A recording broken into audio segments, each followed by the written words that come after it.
Bonjour à tous, bienvenue. J'ai commencé à faire le tour des tables, mais comme je suis tout seul au service, c'est un peu l'heure de pointe, c'est pas évident de faire tout le monde. Si vous avez soif pendant qu'on cause, bah servez-vous au bar. Si vous venez au bar, par contre, il y a des chances que vous causiez, parce que j'ai 3 clients qui sont habitués du bar qui viennent souvent. Je les ai pas le matin, normalement ils viennent plutôt le soir, parce qu'ils ne vont pas révéler leur vie privée, mais ils aiment bien boire un coup. Il y a des têtes que je connais d'ailleurs, il y en a qui viennent souvent boire, mais j'en reparlerai après. J'ai décidé de faire un bistrot où on cause un peu de choses de l'entreprise parce que j'ai remarqué qu'il y avait un créneau, c'était une opportunité pour faire du business. Pas tous ceux que j'ai servis, j'encaisserai après, comme je disais, voilà. Espèces, chèque, carte, je prends tout. Et l'idée, c'est vraiment de produire dans un esprit de bistrot et de bar. Donc, on se dit tout, pas de langue de bois. Comme tous les patrons de bar, j'ai plutôt une sensibilité BFM TV, CNews qui tourne en boucle dans le bar. Donc c'est pas impossible que j'ai des idées parfois un peu binaires sur certains sujets. Vous m'en voudrez pas. Peut-être ceux qui vont causer un peu plus. La parole est libre. Hein. Comme dans un bar, vous causez. C'est bien si vous levez la main parce que ça va nous éviter de nous taper dessus au bout d'une demi-heure. Bonjour, bienvenue, installez-vous. Tous ceux qui arrivent un peu après, du coup, ils auront l'honneur des flashs. Il y en a qui se sont mis un peu derrière. On essaiera de penser à vous aussi. Vous êtes dans l'angle mort du bar. Sans doute pour boire tranquillement, mais on vous aura à l'œil. Et on va parler d'un sujet qui vous a réunis quand même de manière assez nombreuse, parce que sur le papier, c'est pas celui qui faisait peut-être plus lever les foules. Mais ils ne nous connaissaient pas encore. Peut-être. Ah, ça, c'est les clients du bar qui causent beaucoup. Alors, je les isole au départ. C'est les piliers, vous savez. C'est ceux qu'on a du mal à faire partir le soir. Donc c'est pour ça qu'il n'y a pas d'alcool. Ça, j'espère qu'ils vont moins rester longtemps. Mais comme ils ont commencé à parler, je vais vous inviter à me rejoindre. Donc, Noémie, Denis, Jean-René, les applaudissez pas encore, vous avez raison, ils n'ont rien dit d'intéressant. Donc, non, attendez, on verra à la fin, si ça mérite. Et ils nous font le plaisir d'être avec nous, non pas pour nous donner des leçons, nous apprendre quoi que ce soit, ou avoir une prise de parole qui est descendante, mais simplement pour partager avec nous des expériences et puis essayer de vous faire rebondir. Parce que si vous avez choisi de venir ici à la Rex de Comptoir, c'est que vous avez le souhait aussi d'avoir une interaction avec nous et avec eux. Sinon, ça sert à rien. Autant aller dans une grande salle, etc. D'accord? Alors, c'est pompeux comme thème. Hein. Innovation managériale dans le secteur public. Alors, jamais mettre innovation et secteur public dans la même phrase, c'est plutôt un pari qui est costaud. Alors, Noémie, elle a du caractère. Donc, elle me dit mais non tout de suite. On verra, Noémie, le moment venu. Est-ce qu'on a des gens du secteur privé qui sont là? Oh, ils se sont dit, tiens, je vais me faire une petite incursion dans le secteur public, je devrais pas me faire un claquage comme ça va être tranquillou. Et ben vous allez voir que non, peut-être. Vous aussi, secteur privé? Non, elle était en train juste de me saluer, discrètement pour que personne ne le voie. voie. C'était absolument pas discret. Parce que non, mais sinon, faites votre petit business et puis. Ok. Et vous, secteur, vous êtes public aussi? Privé, c'est ça. Et ben bienvenue quand même. Hein, ça c'est une chose. Alors, on va essayer de ne pas faire ce que je suis en train de faire, à savoir de ne pas opposer les choses, puisque vous verrez que de toute façon, comme dans le public et dans le privé, il y a des parallèles. Peut-être que vous avez cumulé des expériences qui sont dans les deux, peut-être que vous aussi. Pourtant, on a choisi de centrer ça sur le secteur public. Ça veut dire quoi? Ça veut dire que dans le public, il y a peut-être des spécificités qui font que les leviers d'innovation managériale sont particuliers. C'est une question, j'en sais rien. Donc vous l'avez compris, je le redis, vous intervenez quand vous voulez, vous ne jetez pas d'objets sur les gens qui parlent, ni de chaises, ni de verre plein ou quoi que ce soit, même si vous n'êtes pas d'accord. Par contre, si ça débat, c'est cool. Donc si vous bouillez d'envie de participer, vous levez la main et vous dites quelque chose, ok? On est ensemble jusqu'à midi. Après je ferme parce que après c'est le service du midi. Et donc comme vous mangez pas, ça rapporte que dalle. Donc je suis obligé de passer à une autre clientèle. J'allais dire, on va démarrer par galanterie, mais non, parce que la galanterie est une forme de sexisme. Donc on va pas démarrer par toi, Noémie. On va démarrer par Jean-René. Donc par nombre de cheveux. Voilà, c'est le choix que je fais. Donc Denis, on terminera par toi. Jean-René, est-ce que tu peux nous dire qui tu es, en tout cas, quel est en quel nom tu interviens ici, quelle est ta fonction? Alors déjà, le pire des galanteries, ça serait de commencer par le local de l'étape que je suis, puisque les autres arrivent d'un petit peu plus loin. Donc désolé, hein, c'est moi qui ai la parole. Je suis en fonction de responsable de l'innovation interne dans cette collectivité qui est double. Alors Jean-René se balade dans le bar, vous avez vu, hein. on met un comptoir mais il s'en fout complètement. C'est-à-dire qu'il va se balader. T'éloignes pas trop parce qu'il y a des micros, Jean-René. Et pour une raison simple, si je me balade, c'est que pour nous, la créativité et l'innovation, c'est du mouvement. C'est du mouvement dans les têtes, c'est du mouvement physique, c'est d'aller à la rencontre de l'autre, voire d'échanger entre nous. Quand on est devant une table, voire un comptoir, on a donc un obstacle par rapport aux autres. Et nous, ce que l'on veut faire dans notre collectivité, c'est rapprocher les gens, faire en sorte qu'ils se parlent. On a lancé la démarche innovation interne il y a 3 ans parce que le terreau était fertile. T'es monsieur innovation dans notre métropole ou c'est trop pompeux de dire ça? La pire des choses, c'est de considérer que l'innovation, c'est une personne. C'est les anciens services recherche et développement que les entreprises connaissent mieux que moi, dans lesquels il y avait des gens qui pensaient et les autres qui réalisaient. Bien sûr, avec une grosse structure au milieu. Dans notre collectivité, nous avons beaucoup d'agents, il y en a 8000 parce qu'il y a la métropole, mais il y a aussi la ville de Nantes. Donc on a 50 politiques publiques, on a 600 000 habitants auxquels on s'adresse. Donc ce que l'on veut, c'est s'appuyer sur chaque énergie, cette capacité créative de chaque individu. Donc on a 8000 personnes qui sont aujourd'hui investies d'une mission que Joanna Roland a un peu esquissée tout à l'heure, c'est oser réinventer le service public. Chaque agent a une capacité créative, a la volonté de faire avancer le service public. Donc on a 8000 agents qui, chacun à leur niveau, au quotidien, améliorent le service public. Réponse très politique. Vous verrez que j'irai gratter un petit peu tout à l'heure Jean-René, parce qu'il est très habitué à faire des réponses comme ça. Je vais le tamponner un petit peu, mais gentiment. Comme ça, en même temps, je le préviens. Noémie. Oui. Ça va, Noémie? Ça va très bien et toi? Ça va super. Alors, Noémie, qu'est-ce que tu fais dans la vie? Pourquoi est-ce que tu es au comptoir? Je suis au comptoir parce que j'accompagne en fait les structures publiques dans leur démarche de transformation numérique. Et en fait, moi, j'ai commencé à travailler début des années 2010, première décennie 2000, et à la mairie de Paris, à une époque où le numérique était vraiment balbutiant. Et du coup, j'ai eu un espace de liberté immense, alors que c'était quasiment mon premier job, c'était mon deuxième job. Et de cette époque-là, j'ai gardé la conviction que le numérique était un super outil, un super levier pour transformer les organisations. Donc tu étais salarié là-bas quand tu as démarré, ouais. Et là aujourd'hui tu es à ton compte. Exactement. Tu es à l'ouvre-boîte à Nantes. C'est ça. C'est ça. Une coopérative d'activité. Très bien. Vous connaissez l'ouvre-boîte à Nantes? C'est hyper bien. Maintenant vous le connaissez. On le fera tout à l'heure. Mais... Et Denis. Alors Denis, il vient de très loin. C'est ça, hein, de très très loin. Ouais. Et on va tous là il est venu dans ce sens-là et on va tous repartir avec lui tout à l'heure, puisque Denis, tu viens de l'île de la Réunion. Et voilà. Tout de suite il y a le A, etc. Alors Denis, qu'est-ce que tu fais à l'île de la Réunion? En fait, je suis le directeur des études et des systèmes d'information de l'Agence régionale de santé.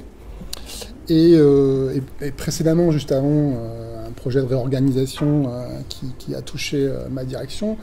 J'étais en charge d'un gros projet de système d'information de santé qui touchait la médecine de ville. Et pour travailler avec la médecine de ville, on a utilisé des moyens, dont certains que vous avez vus ces derniers jours, de facilitation, d'organisation des réunions, mais avec la volonté d'être productif et pas un qui parle et 12 qui écoutent. Et donc, comme on s'était servi de ces outils-là pendant 3 ans, je me suis dit que ce serait quand même pas mal d'essayer de les mettre en place à l'intérieur de la structure dans laquelle j'exerce, qui est l'ARS. Et petit à petit, on a vu fleurir des tableaux de management visuel, des petits outils qu'on utilisait dans le programme. Et quand il y a eu un projet de réorganisation, j'ai décidé d'utiliser les outils que j'avais appris avec, entre autres, la Fabrique du Changement. C'est le super pitch de ce dont il va nous parler tout à l'heure. On va... Avant de développer peut-être chacune des raisons pour lesquelles vous êtes là, moi je vais juste essayer de faire un petit panachage de ce qui est dans la salle. Donc là on a Nantes Métro, on a un témoignage qui va être mairie de Paris et puis ministère, et enfin l'ARS. Quand on connaît les trois, on est plutôt sur du paquebot à bouger. On n'est pas sur un petit hors-bord qui bouge facilement. On est plutôt, pour avoir travaillé avec les trois, c'est quand même dur à manœuvrer. Ceux qui sont dans le public, levez la main. Voilà, alors il y en a qui lèvent très fièrement la main, puis il y en a qui lèvent un peu plus bas. Je veux juste savoir d'où vous êtes. Donnez-moi juste l'établissement ou l'entreprise ou le service de référence. La Poste. On est aussi sur du joli papier. Et alors, si vous pouvez parler tout à l'heure, ça c'est super. Qu'est-ce qu'il y a eu comme changement à la poste?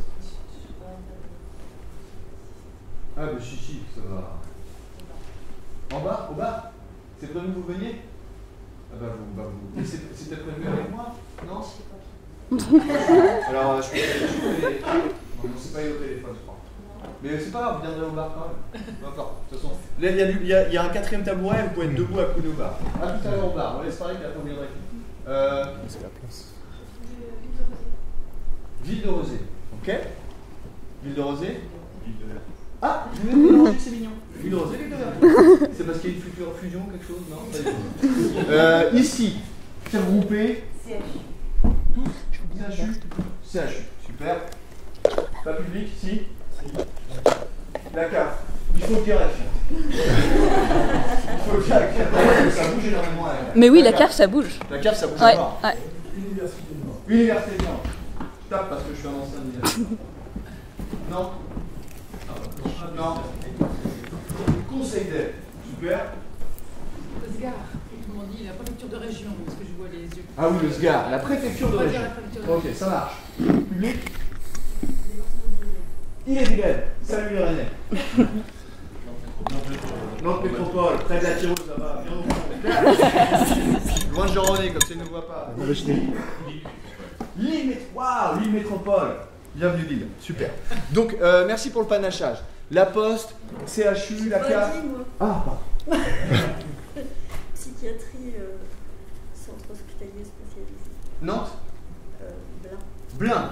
Psychiatrie. Donc, il y a de l'universitaire, il y a de l'éducation, il y a du territorial, il y a du service public santé, il y a du service public postal. Il y a un petit peu tout, le panachage est super. Privé, c'est pas que ça m'intéresse pas, c'est qu'on n'a plus le temps. Alors, et oui, il faut faire des choix. Donc, maintenant que vous avez dit qui vous êtes, on pourra aller vous chercher par rebond aussi sur ce qui se passe. Puis comme ça, quand tout à l'heure vous parlerez, eh bien, on saura d'où vous parlez. On va commencer par Denis, parce que Denis, tu avais la main. L'idée ici, c'est qu'on parle concret. C'est-à-dire quand on parle d'innovation managériale, c'est qu'on réussisse à avoir des exemples pour qu'on puisse rebondir. Denis, au téléphone, quand on a préparé ce moment, parce qu'on s'est appelé avant. Le traître. Ouais, forcément. Tu m'as dit, Denis, moi je vais causer d'un truc qui était un truc concret, c'est un séminaire qu'on a organisé. En quoi est-ce que l'organisation de ce séminaire, parce que vous allez venir jusqu'à là, il a beau venir de la Réunion, nous des séminaires on en a organisé plein, qu'est-ce qu'il avait de particulier, ce séminaire? En quoi est-ce qu'il présentait pour toi une innovation managériale? Ben, en fait, l'idée c'était que c'était un projet, enfin, l'agence régionale de santé était en train de se réorganiser. Et donc on m'a confié, en plus de ce que j'avais avant, 3 nouveaux services. Voilà. Et c'était des services qui étaient rattachés à une direction qui avait disparu. Donc voilà, il y avait toute cette problématique d'identification à une direction, rattachée à une nouvelle direction, ils ne me connaissaient pas. Enfin, bon, c'était un peu compliqué, il y a toujours une crainte et une peur du changement. Donc concrètement, moi, ce qui m'a paru le plus évident, c'était de se dire, on se regroupe, on travaille ensemble pendant une bonne journée, en ayant pris soin d'avoir un temps de préparation de cette réunion et de ce séminaire suffisamment important, parce que l'idée, c'était quand même d'obtenir ce que je souhaitais obtenir, c'est-à-dire une organisation qui ait été pensée par les membres de cette organisation. C'est eux qui ont défini les rapprochements fonctionnels, c'est eux qui ont construit l'organigramme, et c'est eux qui ont trouvé le nom de la direction. En une journée? En une journée, oui. Ça interroge pas un petit peu tous les longs processus de transformation qu'on a pour conduire le changement quand une équipe est capable de faire ça en une journée? Moi, je pense que ça dépend beaucoup du temps qu'on prend avant pour préparer ça. C'est-à-dire que c'est sûr que si, alors comme j'ai dit en préambule, c'est-à-dire que ces 3 dernières années, on a travaillé auprès de professionnels de ville, et quand on demande à des gens de venir travailler après 18 heures sur des sujets de structuration, de coordination en ville, si on fait du blabla, ils se lèvent et ils se barrent en claquant la porte. Si on est constructif et si on a suffisamment préparé l'atelier avant pour que justement il y ait un échange vrai et qu'on les écoute, on sent que c'est constructif, ouais. Ils viennent nous voir à la fin et puis ils nous disent c'est super, on a bien bossé, quoi. On a peut-être été un peu vite, c'est un tort. Comme on n'a pas beaucoup de temps, je ne traîne pas, mais l'ARS, est-ce que pour tout le monde ça parle ce que fait l'ARS, quel est son métier, pour que vous compreniez un peu? Moyen. Alors Denis, le défi est compliqué. Tu as entre 15 et 30 secondes pour dire, et c'est très faisable, 15 et 30 secondes pour dire à quoi ça sert l'ARS. C'est quoi l'ARS? L'ARS, c'est l'Agence régionale de santé. Donc, tout ce qui traite de près ou de loin de la santé est dans le giron des ARS. Donc, tout ce qui est médecine de ville, enfin, tous les professionnels de ville, premier recours, les établissements sanitaires publics et privés, le médico-social et toute la partie santé-environnement, c'est-à-dire eau de baignade, eau de boisson, eau thermale, plus les moustiques chez nous, parce qu'on a quelques petits moustiques. On ne traite pas les requins. C'est les moustiques de 30 à 40 cm à l'île de la Réunion. Mais c'est-à-dire que quand tu parles d'eau, c'est que c'est l'ARS qui va dire c'est bon pour se baigner, c'est bon pour boire, c'est bon pour... Ok. Et sinon, c'est quoi de la coordination, du pilotage, de la descente de choses étatiques? C'est tout ça. Ouais, ok. J'avais bon. Ça marche. On va gratter un peu ce truc-là, parce qu'on a tous eu ces discours-là de certains de nos boss, hein, que ce soit privé ou public, de dire écoutez, vous avez toute ma confiance. Sur cette journée, c'est vous qui allez construire le truc. Puis à la finale, on atterrit quand même, peu ou prou, à ce qui avait été prévu par tout le monde, parce qu'on s'est assuré que la journée, elle soit sur des rails, donc on atterrit sur la cible, ça nous arrange. Et puis parfois, c'est des éléments de langage. En quoi est-ce que cette journée-là a été différente? En quoi est-ce qu'ils ont dit nous, on veut travailler avec cette équipe-là. Moi, je travaille pas avec Michel, je travaille avec Martine, parce que je préfère. C'est-à-dire que la liberté, elle a été jusqu'où? Et puis, est-ce qu'ils s'en sont emparés de la liberté? Parce que parfois, vous dites à vos équipes hey, c'est bon, vous avez les clés du camion, puis ils disent non, mais moi, je veux pas le conduire, je suis pas payé pour ça. T'es gentil, t'as le triple de mon salaire, moi, je bosse pas pour ça. Je commence à mettre les pieds dedans. Bon, déjà, j'ai dressé le tableau. On était dans un bel hôtel, c'était un séminaire extérieur à l'ARS, et comme je le disais à ma voisine tout à l'heure, ce jour-là, il y avait un show avec des baleines juste devant nous, donc le cadre était quand même vraiment top, quoi. C'est vrai qu'à Londres, pour avoir les baleines, il faut commencer à s'éloigner un peu de Noirmoutier. Donc déjà, le contexte était quand même bien posé. Et puis après, moi je crois beaucoup au principe de sincérité. Il y a un périmètre qu'on doit fixer, dire bah voilà, on n'ira pas au-delà de ça, on n'ira pas en deçà de ça. Voilà, c'est l'objectif de la journée, il doit être clair. Et puis derrière, d'être sincère, de dire bah écoutez, moi franchement, et c'était l'état d'esprit dans lequel j'étais, j'avais évidemment bossé avant, parce que l'idée c'était qui construisent les liens fonctionnels qu'ils avaient avec les autres directions de l'agence et les liens fonctionnels qu'ils auraient entre eux. Et à partir de ces travaux-là, on opérerait ou pas des regroupements entre les personnes. C'est-à-dire, on opérait des regroupements entre équipes. C'est-à-dire qu'on dit telle équipe et telle équipe, s'ils le proposaient. Voilà, s'ils le proposaient, c'était le deal, quoi. Est-ce qu'ils ont... Alors, franchement, tu parles de sincérité. Est-ce qu'ils ont proposé les trucs qui vous ont surpris ou est-ce que finalement... vous êtes tombé à peu près sur ce qui était prévu? Parce que parfois tu dis aux gens, on leur donne les clés, puis finalement, ils font rien de nouveau. Est-ce que là, ils ont opéré des trucs où limite vous vous êtes dit, putain les cons. C'est-à-dire, on leur a fait confiance, mais on s'attendait quand même pas à ce qu'ils fassent ça. Alors bon, déjà, j'étais un petit peu surpris d'intervenir sur l'innovation managériale, parce que c'est pas non plus un super projet, mais je crois au petit pas. Et deux, ils n'ont pas bouleversé complètement... ce que j'imaginais, mais il n'empêche qu'ils ont fait des rapprochements qui, moi, me semblaient pas tout à fait naturels. Ok. Mais est-ce que vous l'avez fait quand même? Ah bah bien sûr, c'est ça la sincérité. Sinon, oui, j'avais dit bon, là, non, Denis, okay. Non mais Denis, tu me dis ça, mais on sait bien comment ça se passe. C'est-à-dire que parfois ils proposent des trucs et puis avec le temps, on s'arrange. Hop, il y a une courbure de l'axe comme ça et puis finalement.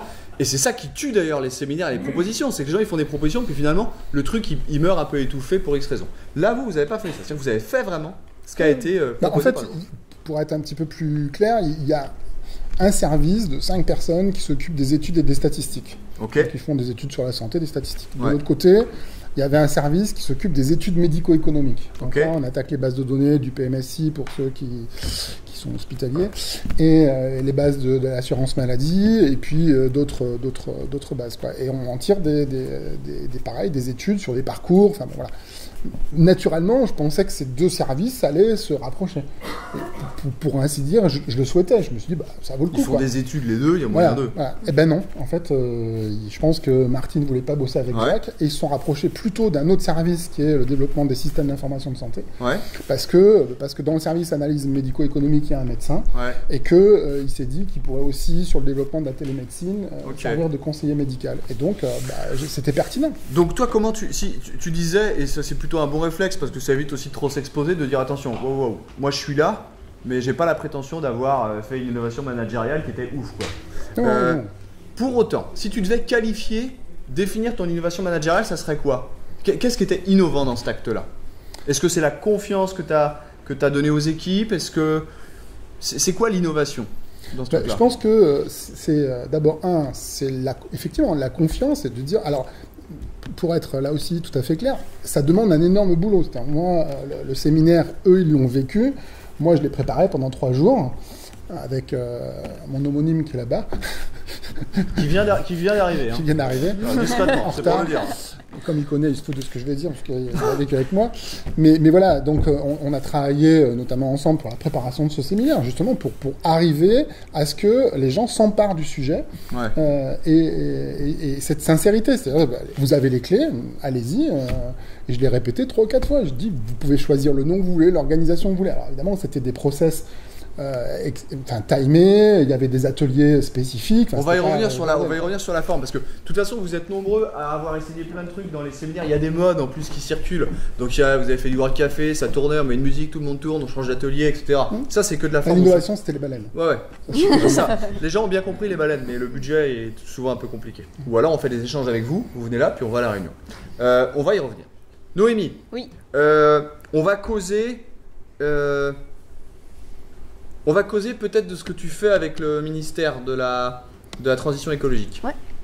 Est-ce que tu peux nous dire quelle est ta mission en ce moment avec eux et en quoi ça présente, par quelconque angle, une innovation managériale? Alors, ce que je fais avec eux, c'est que ce qui est écrit sur le devis, c'est accompagnement à la transformation numérique. Et c'est une direction de 25 personnes qui pense beaucoup en fait, qui fait assez peu d'opérationnel, mais qui fait de la prospective sur le développement durable, etc. Et la mission, c'était de dire, en fait, le directeur est arrivé vers moi en disant, on a un réseau social interne, c'est l'enfer, il n'y a personne dessus, ça coûte hyper cher, ça a été imposé par un conseiller au numérique, il faut que tu nous aides. Et donc, ma mission, c'est de prendre un peu de recul et de ne pas prendre la porte d'entrée des outils. C'est-à-dire que sur le numérique, bien souvent, on dit, bon, on va mettre Facebook et puis ça va tout changer, etc. Et donc moi, je leur ai dit, non, on va partir de vos métiers, de vos missions, et on va voir comment le numérique peut vous aider à faire mieux vos missions. Ok. Donc toi, l'innovation managériale, elle rentre par le numérique, là. Ouais. C'est-à-dire que le levier, c'est le numérique. Ouais. Et en quoi est-ce que tu fais en ce moment, là, avec eux parce qu'on n'a pas eu le temps, mais on aurait pu s'interroger sur ce qu'on qualifie d'innovation. Et de quoi on parle quand on parle d'innovation managériale. C'est qu'on parle sans doute de changement. C'est-à-dire qu'on fait déplacer un groupe d'un point A à un point B, et on estime que le point B, il va être mieux, entre guillemets, que le point A. Ouais. C'est-à-dire que c'est une innovation. Parce que si c'est pas pour aller vers du mieux, on peut se poser la question. En quoi est-ce que les faire se servir d'outils numériques pour servir le fond, ce que tu viens de nous expliquer, va leur apporter du mieux? En quoi est-ce que managérialement, c'est innovant? Je vais même aller plus loin. En quoi est-ce que ça, pour les managers, ça représente un levier d'innovation pour leurs équipes ou auprès de leurs équipes? En fait, quand on bosse dans le public, il y a un élément qui est très différent du privé, c'est le politique. Et l'innovation managériale, c'est une façon de se rendre crédible auprès du politique et de faire passer un certain nombre de messages. Donc il y a ça. Et puis il y a aussi un truc intéressant qu'on a travaillé, c'est de partir des valeurs. Et le ministère de la Transition écologique et le département avec lequel je travaille en particulier, ce qui leur tient à cœur, c'est d'avoir un impact environnemental à peu près décent dans leur appropriation du numérique. Et donc là, on travaille vraiment sur la sobriété numérique et sur comment faire pour que la démultiplication des outils numériques qui est indispensable à la pratique et qui sert leur mission, elle ne conduise pas à ruiner plus la planète qu'elle est. Donc ils ne bossent pas avec Google, ils ne bossent pas avec Facebook, ils ne bossent pas avec Amazon, ils ne bossent pas avec... On bosse énormément sur les outils libres, et moi ça me tient à cœur, parce que je pense qu'en tant que consultante indépendante... Google ou pas Google? Non, c'est pas Google. D'accord. En tant que consultante indépendante, ça je vais m'intéresse avoir pas. des combats comme ça un peu obsessionnels. Hein. Non, mais c'est hyper important, parce que sinon, on est juste des pancartes pour dire allez tous sur Facebook. Et effectivement, je pense que ça peut avoir des vertus, mais il y a un moment où on n'est pas des commerciaux de Facebook. Et l'innovation, elle est dans le fait de... ce qui est en filigrane, c'est garder le sens, quoi. Le sens des missions et le sens du fond, c'est-à-dire comment on va faire pour investir le numérique sans filer toutes nos données personnelles à Facebook, avoir un hébergement qui soit français et une gestion des données qui soit à peu près vertueuse. Je vais sur ce sujet-là, ça va être une grosse partie du temps qui nous reste, c'est que si vraiment on veut être innovant, il faut avoir des pratiques qui changent véritablement. Aujourd'hui, quelqu'un qui va sur Facebook ou qui crée un truc Facebook, s'il appelle ça de l'innovation même au niveau public, on a du taf, quoi. C'est-à-dire que l'innovation sert peut-être à faire un pas de côté, qui a vraiment une utilité pour les gens qui y travaillent. Tu as dit un truc sur lequel on va rebondir, c'est que tu as dit que quand on travaille dans le public, la politique a son importance. Mais dans les grands groupes privés, certains n'ont pas levé la main, ils sont dans le privé. Dans les grands groupes privés, cette politique, elle existe aussi. Ouais. Quand l'appartenance à un grand groupe, des filiales, le rapport à la maison mère, tout ça existe, même par rapport aux collectivités. on en a marre quand même. Je dis on en a marre, c'est un on majuscule. On en a marre quand même de tout, du greenwashing, du trucwashing, etc. C'est-à-dire que ça fait joli de mettre qu'on fait de l'innovation managériale. Donc là, Jean-René, je vais venir te chatouiller, parce que forcément, tu représentes Nantes Métro, donc c'est une collectivité. Mais, on en a marre de lire ouais, nous aussi, on fait de la conduite du changement, on accompagne les gens. Concrètement, ce qu'on veut savoir, c'est qu'est-ce que ça veut dire. C'est-à-dire que ça fait joli de parler d'innovation managériale. Ça fait joli de dire qu'on fait du management visuel, qu'on a mené des ateliers. Mais concrètement, qu'est-ce que ça veut dire? En quoi est-ce que le quotidien des gens qui travaillent dans vos structures et des gens que vous accompagnez, c'est-à-dire les citoyens, on leur apporte une innovation qui vaut le coup d'être vécue. C'est-à-dire que le numérique, c'est important, mais pourquoi? En quoi c'est innovant? Je fais la transition avec Jean-René. Tu vois que toi, tu es Nantes Métropole, donc tu l'as dit, 600 000 personnes, donc là, la politique, elle est importante. En quoi, quand on met les pieds dans l'innovation managériale, on essaye de se débarrasser simplement du côté étiquette, c'est-à-dire que nous aussi, on fait de l'innovation managériale. Concrètement, ça se manifeste comment dans un territoire comme celui avec tes équipes que tu gères? Déjà, on n'en parle pas. Moi, je n'ai jamais utilisé le mot innovation managériale, à part depuis 5 minutes que je suis là. D'ailleurs, dans ma fonction, il n'est même pas marqué ce que je fais. Ça veut dire quoi? C'est qu'en fait, la question de ce que l'on produit aujourd'hui dans la manière de travailler n'est pas labellisé innovation managériale. C'est un service qui n'existe pas. Moi, je suis chargé de l'innovation interne. Alors, vous direz, c'est pas très loin. Simplement, on ne fait pas la promotion de concepts. Si j'ai voulu être théorique tout à l'heure, c'est bien entendu pour donner du sens sur le contexte dans lequel on travaille. Mais la parole m'est donnée maintenant pour que je puisse incarner ce qu'il y a derrière. Et ce qu'il y a derrière, c'est de l'action. Ce sont des réalisations. Ce sont des transformations qui passent par des êtres humains qui produisent des choses. Je vais donc citer quelques exemples. Les collègues pourront rebondir parce qu'ils y participent parfois. Mais au-delà de ça, ça veut dire quoi? Ça veut dire qu'en fait, nous, on s'adresse à une population qui, elle, voit les choses bouger sur son territoire. On réalise ce que l'on appelle de l'innovation servicielle, c'est-à-dire des services publics qui évoluent, qui se transforment en fonction de la demande de la population. Mais ça ne peut pas marcher si nos propres collaborateurs, nos 8000 agents, qu'on soit dans le privé ou dans le public, n'aient pas une appétence à transformer les choses, à se sentir autorisés à changer leur façon de travailler personnellement et avec les autres. Quelques exemples rapides. On a aussi commencé, nous, par un dispositif de type hackathon, en disant, tiens, comment est-ce qu'on peut faire pour recueillir l'avis de 8000 personnes? C'est compliqué. C'est quoi un hackathon? Je ne sais pas ce que c'est. Donc, effectivement, cet exemple-là, c'est, on bloque... alors, normalement, c'est plusieurs jours. Les entreprises qui travaillent dans le numérique le savent. Pendant un jour et une nuit, par exemple, ou 2 jours et 2 nuits, eh bien, on réfléchit à la construction d'un processus ou d'un outil et on s'enferme de telle sorte à produire à la sortie une réalisation. Alors nous, on n'a pas été jusque-là, on s'est dit faire travailler tous nos fonctionnaires 2 jours et 2 nuits, ça va être compliqué sur un plan statutaire, les organisations syndicales vont nous rappeler à l'ordre. Elles auraient raison. Absolument, on a voulu être réaliste et pragmatique, on a dit on va prendre une journée de 8h du matin à 17h et quelques, et pendant une journée, on a mis tout le monde en ordre de marche, par petits ateliers comme ça, on était une 60aine, et on a construit un processus de recueil et de traitement des idées auprès des agents. Alors on s'est même mis à 4 pattes avec des Lego et on a commencé à jouer pour construire les différents modules qui composaient ce processus, que l'on a ensuite traduit sous une forme numérique, puisqu'on a réussi derrière à construire un outil.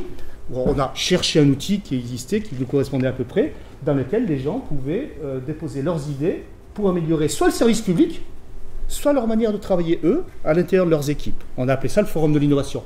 Ça a été un point de lancement, c'était en mars 2016.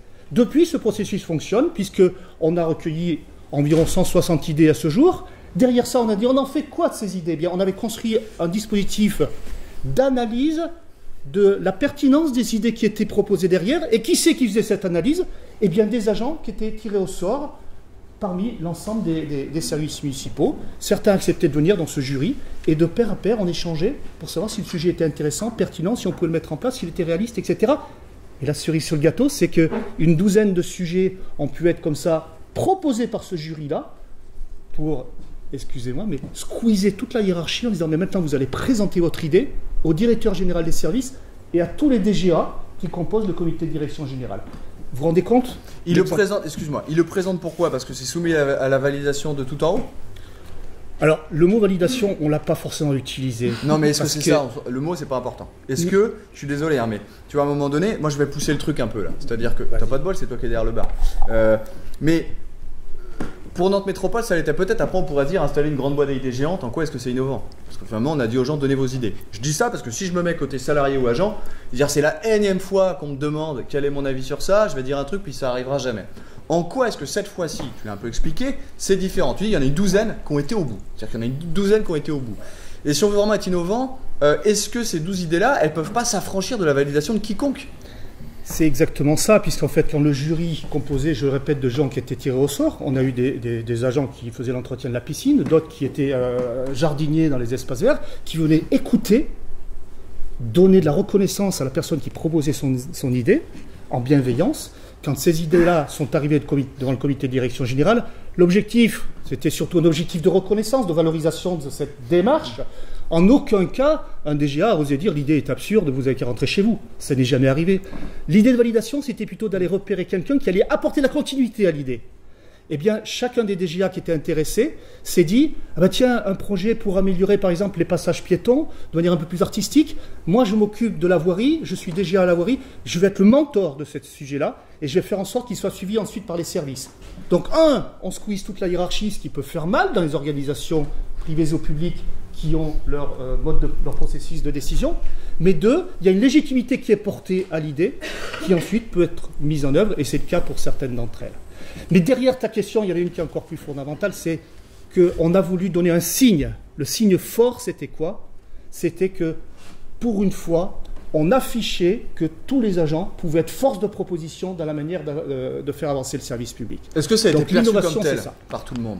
Complètement, puisque non seulement ça a été perçu comme tel, mais en plus, ça nous a permis de mettre d'autres pierres à l'édifice.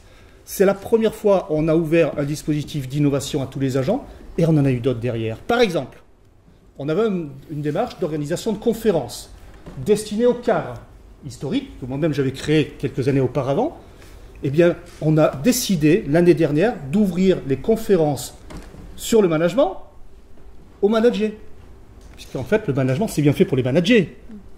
Donc, on a fait en sorte que tous les agences puissent venir maintenant dans les conférences avec des philosophes, avec des sociologues, avec des consultants, des formateurs, des artisans du changement, etc., etc. Deuxième exemple, depuis 2 ans,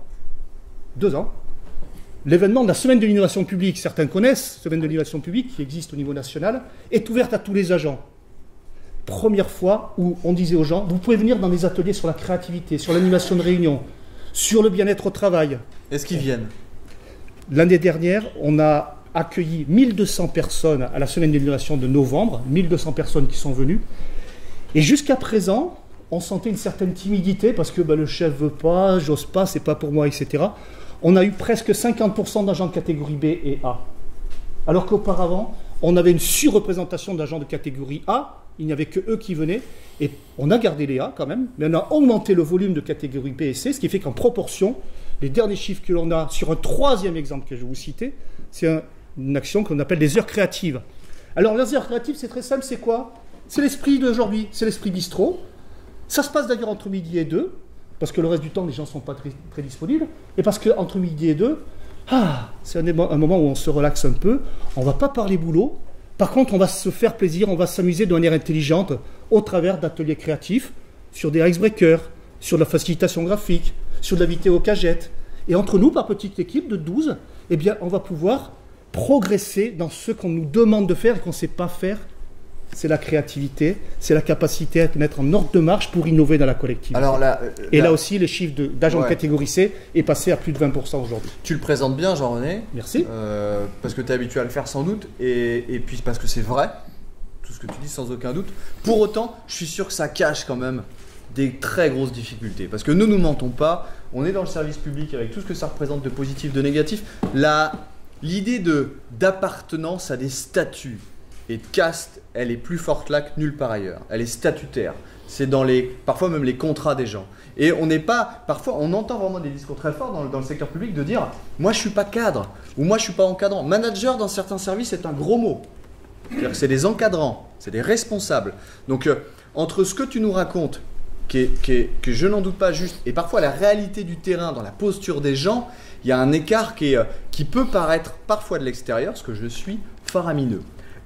Moi j'aimerais entendre peut-être des gens là qui sont dans le secteur public qui ont aussi entamé une volonté d'ouverture. C'est à ça dont je fais référence. C'est-à-dire de dire, ça n'est plus réservé qu'à l'encadrement. C'est-à-dire que ce temps-là, il est ouvert. Et donc, on invite les gens. J'aimerais entendre aussi des gens sur ceux qui ont entamé peut-être des démarches comme ça. Et là, pour l'instant, on n'est que sur les moyens. C'est-à-dire qu'on n'a pas encore parlé concrètement de ce que ça faisait. C'est-à-dire qu'on a dit, oui, il y a des réunions qu'on fait pour parler de ça, on invite les gens. Ok, qu'est-ce qui se passe? Tu pourras répondre tout à l'heure, j'en reviens bien sûr.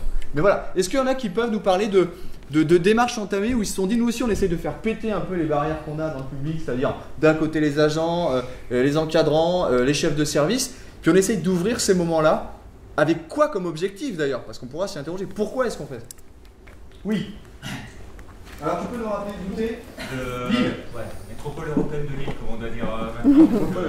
Ah, donc cousin de Nantes Métropole. Ouais. C'est pas un ouais, c'est un ouais. Donc comme tu disais, un mastodonte, 50 ans d'histoire, 50 ans de procédure, de lourdeur, un peu difficile à faire bouger. Donc depuis 3-4 ans, on a mis en place une vraie démarche d'innovation managériale avec la création d'une direction R&D. Voilà, à l'époque, ça c'était innovant pour nous.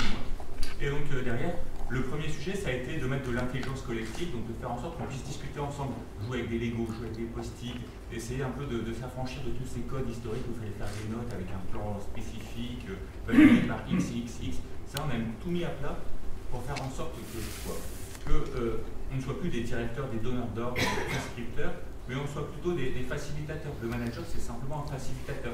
C'est quelque part une première ébauche d'un chemin vers l'holacratie ou l'organisation libérée. Il n'y a plus de chef. Moi, je suis directeur, j'ai mes agents, mes administrateurs de données, ils viennent me voir, tiens, ce serait bien que tu puisses repasser telle note ou telle note, j'ai besoin de ça dans mon projet. C'est eux qui me disent ce que je dois faire. Pour de vrai? Ouais, c'est pas moi qui leur dis ce qu'ils doivent faire. Moi, je suis incompétent en administration de base de données, donc par contre, c'est eux, c'est leur expertise. En chefferie de projet, c'est pareil. Donc voilà, je porte des cartons si vous portez des cartons. L'histoire, c'est de faire en sorte de montrer qu'on est tous ensemble dans le même truc pour un usage. Parler de finalité, la finalité, c'est quoi l'usage à la fin? Qu'est-ce qu'on poursuit? Avant, on avait des objectifs, on avait des buts. Aujourd'hui, on parle d'usage et d'usager. Donc, laboratoire d'innovation publique pour définir les usages, design des politiques publiques, hein, c'est peut-être un peu con, ça fait maintenant 50 ans, mais c'est seulement aujourd'hui qu'on commence à en parler. Donc, comment on inclut le citoyen ou le bénéficiaire du service dans notre définition de la démarche. Donc voilà, pas mal de trucs. Aujourd'hui, on cherche encore un petit peu, je veux dire, notre rythme de croisière, parce qu'on teste des trucs, hein. On a testé le World Café, on teste les matinales du pitch, on teste plein de trucs. Plein de trucs avec des jolis noms. Voilà, mais c'est ça en fait pour l'instant. Certains disent, tu parlais de réticence, certains disent, ouais, c'est bling bling votre truc et tout. Bah non, c'est pour ça que sur certains projets, on a réussi à avancer. Un simplificaton, on parlait d'hackathon tout à l'heure, on a fait un simplificaton. On a des procédures, personne ne sait écrire la procédure complète déjà. Donc réunissons-nous et comment on peut faire pour la simplifier et gagner en efficacité, en efficience, et que pour une fois il y a quelqu'un qui comprenne ce qu'on fait. Je vais partir du principe, parce que ça s'appelle la bienveillance, que tout ce que vous dites est absolument vrai. Pour autant, ça doit être très lié à qui tu es.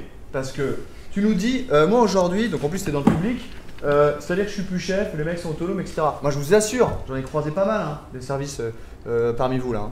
On travaille avec la Poste, on a travaillé avec le département, on travaille un petit peu avec le CHU, on travaille avec Nantes Métropole, etc. Moi, des équipes qui ne veulent pas leur autonomie, je peux vous en citer un paquet. Hein. C'est-à-dire qu'elles veulent un chef, et puis des chefs qui ne sont pas capables de faire ça, j'en compte au moins 1 sur 2. Donc comment vous manœuvrez avec ça? Après, on peut nuancer, c'est-à-dire que ça va sur le temps du travail. Par contre, quand il s'agit d'aller sur les moments de convivialité et tout ça, il y a toujours le col blanc contre le col bleu, il y a toujours les équipes. Non, mais moi je parle du travail. Non, moi je parle du travail.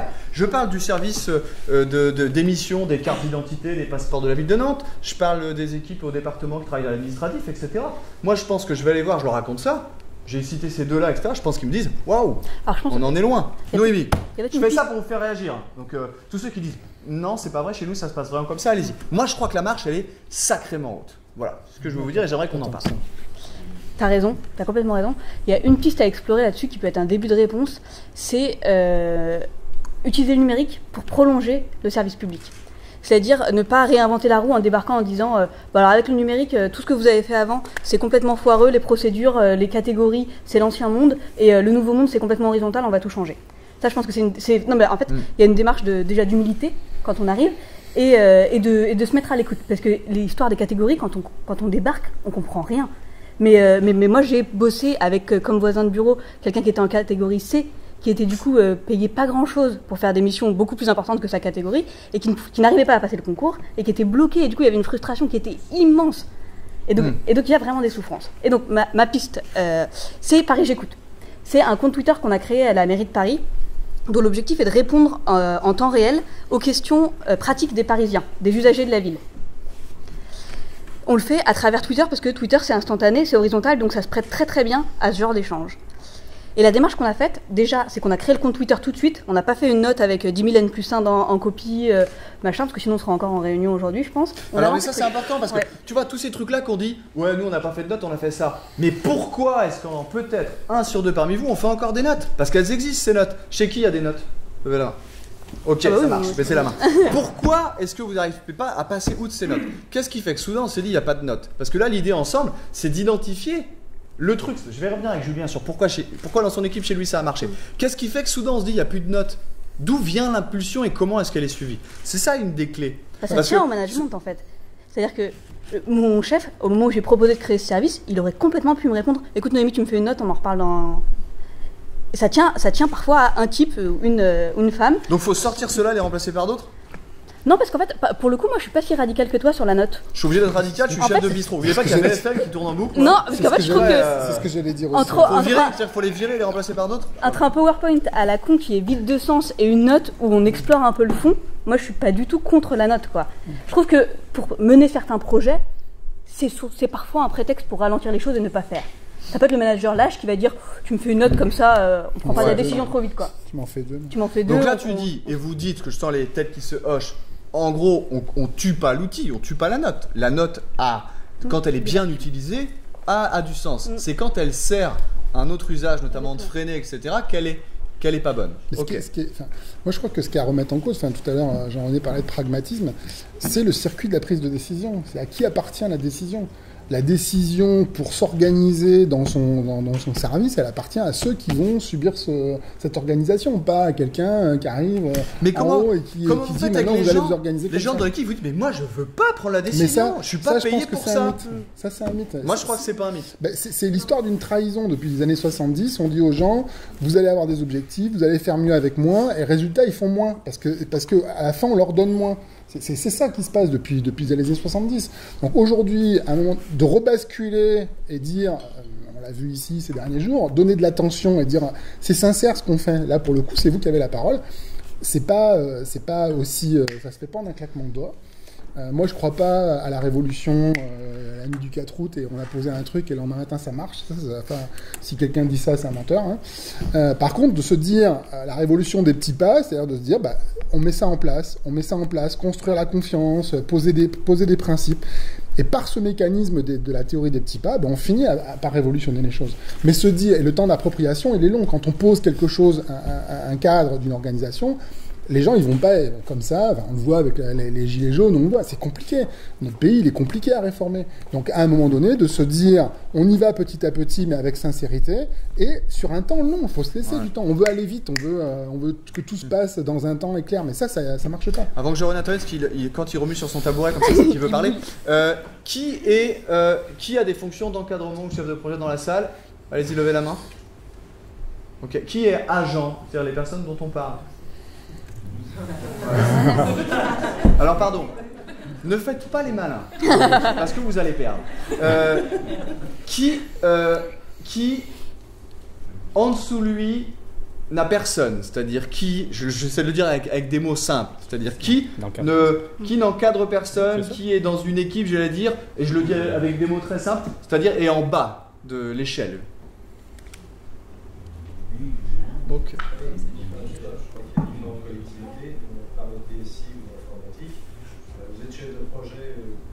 en bas, il n'y a personne, mais vous êtes obligé de travailler de façon transversale. On est dans un bistrot entre nous, faites pas ceux qui n'avaient pas compris. C'est-à-dire que. Non, pas sur les mots, ok? C'est-à-dire que qui est dans les espaces verts, plante les trucs. Qui nettoie dans les CHU, les couloirs. Vous voyez ce dont je parle? C'est-à-dire. Il n'y a personne en bas, mais même le jardinier ou comme vous parlez, celle qui fait l'entretien des locaux, elle est jamais vraiment complètement en bas. Elle va pouvoir encadrer d'autres collègues, elle va pouvoir avoir des responsabilités. Moi, je parle des collègues qu'elle encadre. Ouais, catégorie C. Voilà, C'est ça, peu le mot importe, que tu catégorie C, je m'en fous du nom. C'est-à-dire qu'on parle souvent pour les gens qui sont pas là, en disant vous inquiétez pas, ils suivent, etc. Le problème, c'est que moi, on les a jamais dans les grandes assemblées. Moi, je suis j'allais t'en désolé, parler, je mets hein. les pieds dedans, mais c'est une réalité. Ils sont là ou pas? Non. Donc à un moment donné, c'est que la transformation, elle est encore en cours, on n'y est pas. Ah bah oui. Voilà, je suis désolé, je suis un peu trash, mais c'est mon rôle, d'accord? Et encore une fois, ça se comprend pourquoi c'est pas leur métier non plus. Vous, ça fait peut-être partie du vôtre de venir à ces journées-là. D'accord? Donc, vous voyez, je mets un peu la balance pour pas que vous quittiez la salle en disant c'est un gros con.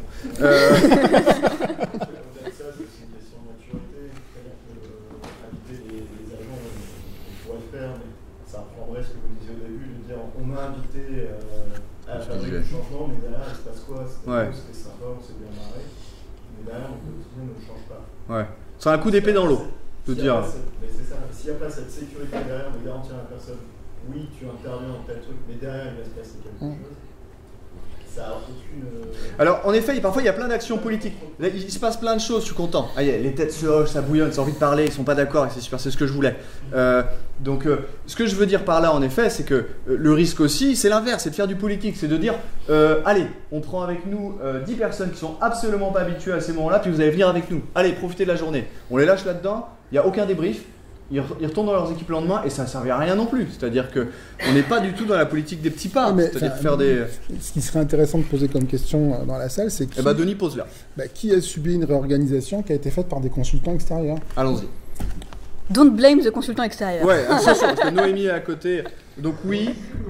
Public, privé, enfin, je veux dire. Alors là, on dit jamais. Monsieur, vous levez la main derrière. Moi, j'ai fait et du public et du privé. J'ai été indépendant, consultant dans le privé. Indépendant, peut-être le premier derrière la porte, et devant la porte aussi. Et puis, je suis retourné dans la fonction publique. Un facteur très simple, là, je me suis pas dessus. J'ai toujours été frappé de voir la capacité de réaction. On parlait de pas groupe tout à l'heure, au niveau de collectivité, quelle que soit sa taille. Et la capacité de réaction au niveau du privé. C'est la seule chose que je retiens de ces 2 fois 10 ans, là. Je reste sidéré. Maintenant, je pense. À quel niveau? Qu'est-ce qui est. Au niveau de la capacité de réaction. Ça va plus vite d'un côté? Une entreprise, un projet, quoi que ce soit, ou une fusion, que ce soit informatique, que ce soit des unités de production, quoi que ce soit, à un moment donné, il faut que ça marche et il y a une synergie qui fait que ça marche. Privé? Privé. Ok. Privé, moi je me suis retrouvé avec des gens sur des réunions où ça clash, ouais. Quoi que ce soit, je ne savais pas forcément qui était en face de moi. Je savais le secteur, qu'est-ce que ça concernait, la plupart, quoi que ce soit.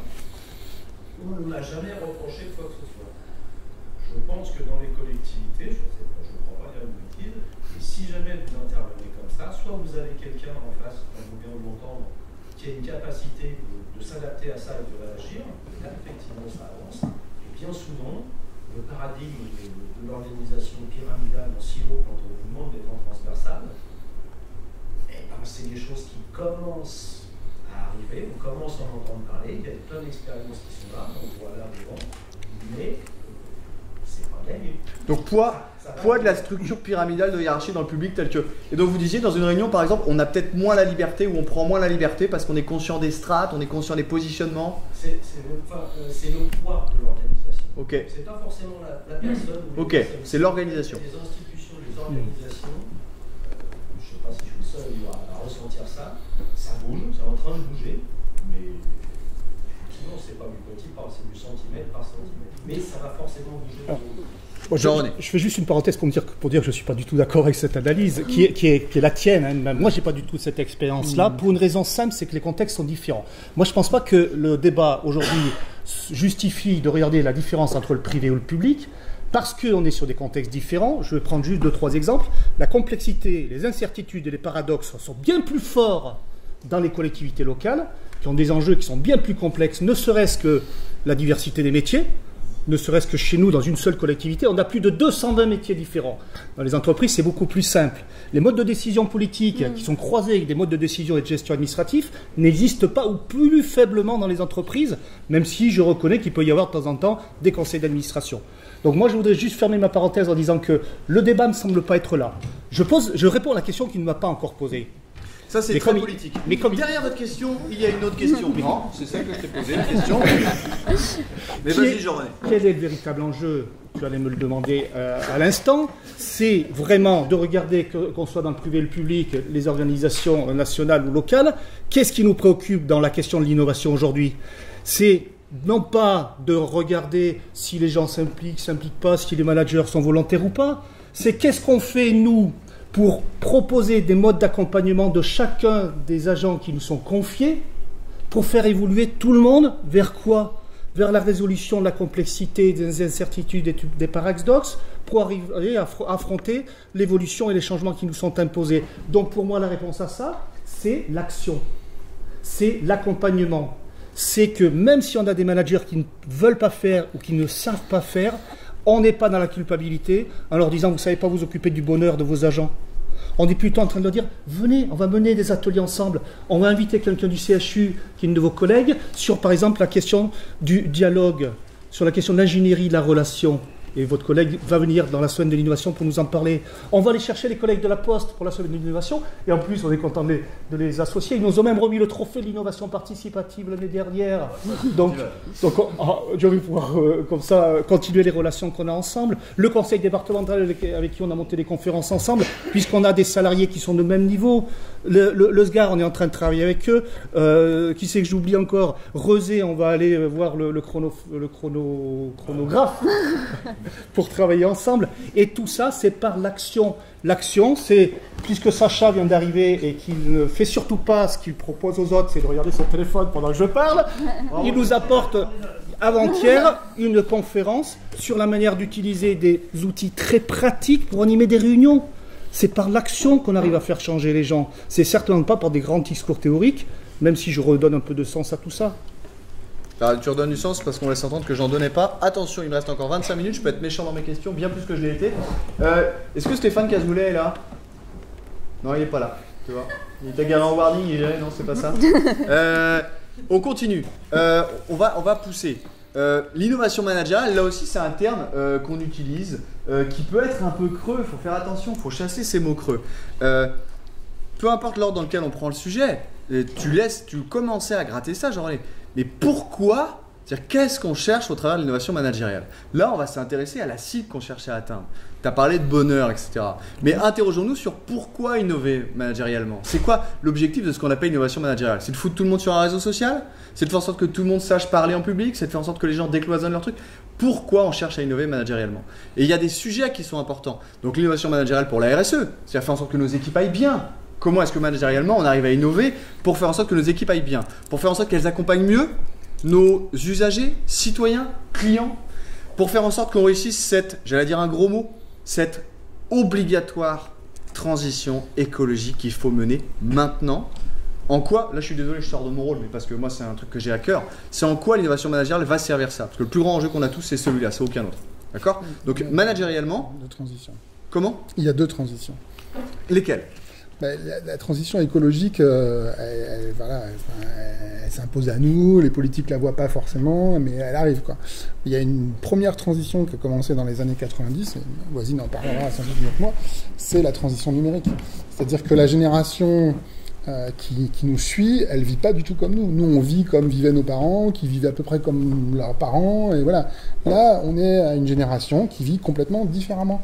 Et donc, il va falloir accompagner. Et d'ailleurs, ils seront sans doute beaucoup plus pertinents que nous sur la transition écologique, mais ils vivent de manière différente. Et c'est ces deux révolutions qu'il va falloir mener de front. C'est-à-dire qu'on a une préoccupation écologique, il va falloir en tenir compte vraiment rapidement, d'après ce qu'on dit. Et puis, il y a une révolution numérique qu'on est en train de vivre, et qu'on est en train de vivre depuis les années 90, sauf qu'on la voit pas, elle est silencieuse. C'est-à-dire que tout d'un coup, on se numérise, mais on se rend pas compte. Je prends un exemple concret, parce que tu parles de ça. Donc numérique ou écologique dans l'innovation managériale. L'innovation managériale, ça va être quoi? Ça va être la capacité qu'on a à transformer l'état des choses pour mon équipe. Exemple, aujourd'hui, mon équipe, on est dans un travail de bureau qui peut être dématérialisé, donc transition numérique, et au lieu d'être fait au bureau de 9h à 17h, de foutre en l'air tous les axes routiers, tout ce qu'on veut, etc., on pourrait mettre en place le télétravail. Quand je vois le temps qu'on met dans les institutions à mettre un foutu accord, et dire accord, c'est déjà une ambition qui est énorme. Et là, vous parlez d'action. Concrètement, l'innovation managériale, c'est la capacité qu'on a à mettre en place des choses comme ça rapidement. Comment est-ce qu'on fait pour bouger ça? Comment est-ce qu'on fait pour managériellement être capable d'innover sur des choses comme ça qui en termes c'est le rapidement qui va pas. On n'est pas obligé d'être rapide. À un moment donné, le télétravail, c'est possible. Pourquoi? Parce que la technologie le permet. Elle le permettait pas il y a pas si longtemps que ça. Elle le permet depuis une dizaine d'années. Ouais, non, pas tant que ça.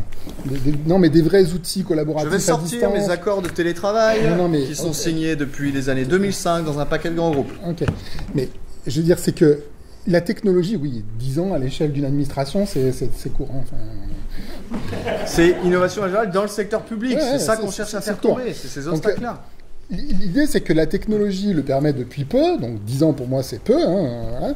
Et derrière, il faut transformer les organisations pour que ce soit possible. Et pour que ce soit possible, il faut rassurer les managers, ça a été évoqué hier très bien, en disant on a tous peur du télétravail, ce dont on a peur c'est que les gens foutent rien chez eux, voilà. Et rassurer aussi les télétravailleurs.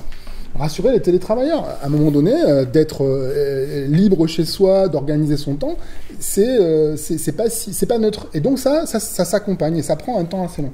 Et dans l'administration, ça prend un temps long. Oui, il faut un accord, ça doit être statutaire, mais ça doit être voté. C'est super positif. Je reviens sur ce que tu dis, c'est-à-dire que la transition numérique sur laquelle on peut s'accorder à dire que le secteur public a pris un peu de retard, et on l'a fait peut-être 5 ou 10 ans après certains grands groupes, mais on la fera peut-être de manière plus intelligente.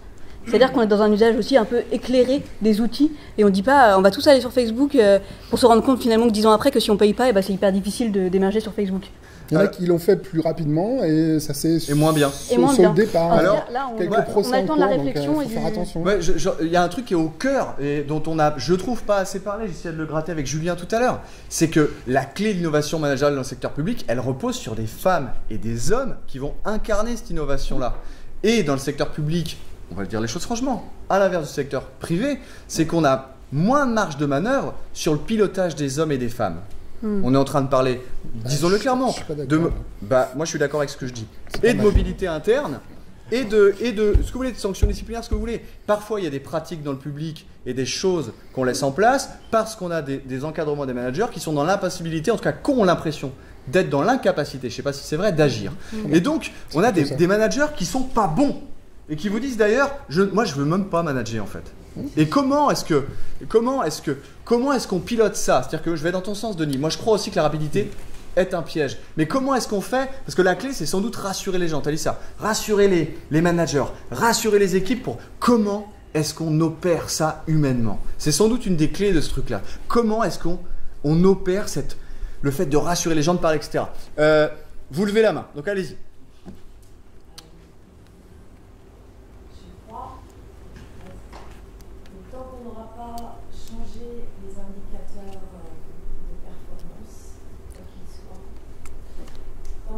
Finalement, on demeurera finalement sur des indicateurs fermés de performance chiffrés.